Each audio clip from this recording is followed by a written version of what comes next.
Söz verdim kendime unutmak için, bambaşka bir hayat kurdum, olmadı. O sessiz vedanın, o garip gücün sebebini hayra yordum, olmadı. Dedim olsun, bu da dünya halları. Tanrı ayrılıkla sınar kulları. Ellerinle diktiğin o gülleri kendi ellerimle kırdım, olmadı. Niye ömrüm geri dönmez eskiye? Niye bu delilik, bu boşluk, niye? Meydan uslandırır diydi diye beladan belaya girdim, olmadı. Akşam 11'de yatmayı denedim, sazımı kırıp atmayı denedim, köprüde balık tutmayı denedim, başıma ne işler sardım, olmadı. Sanki ensemde bir zehirli bıçak, bir maziden böyle kaçılır ancak. Ne varsa diyen tespih oyuncak, çöpe attım, yaktım, kırdım, olmadı. Ayşe'deki resmine hiç bakmadım, o kokulu mumlardan da yakmadım. Gözlerini düşlerime sokmadım, her şeyinden uzak durdum, olmadı.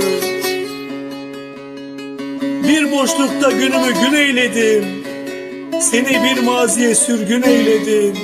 3 sene kendime yalan söyledim, işi kamsızlığa vurdum, olmadı. Gördüm insan ölür susuz ekmeksiz, ama gördüm insan yaşar yüreksiz.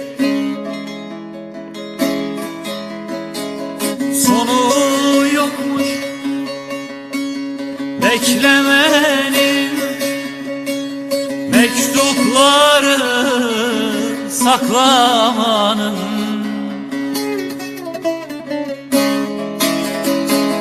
Sonu yokmuş beklemenin, resimleri saklamanın.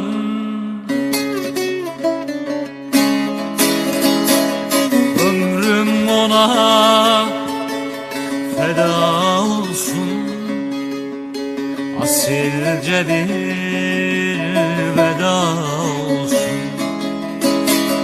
Ömrüm ona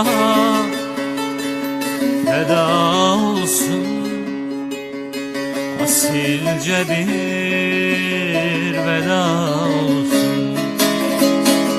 Son şarkıyı çal kemancı, gelmeyecek o yalancı. Son şarkıyı çal kemancı, gelmeyecek o yalancı. Son şarkıyı çal kemancı, gelmeyecek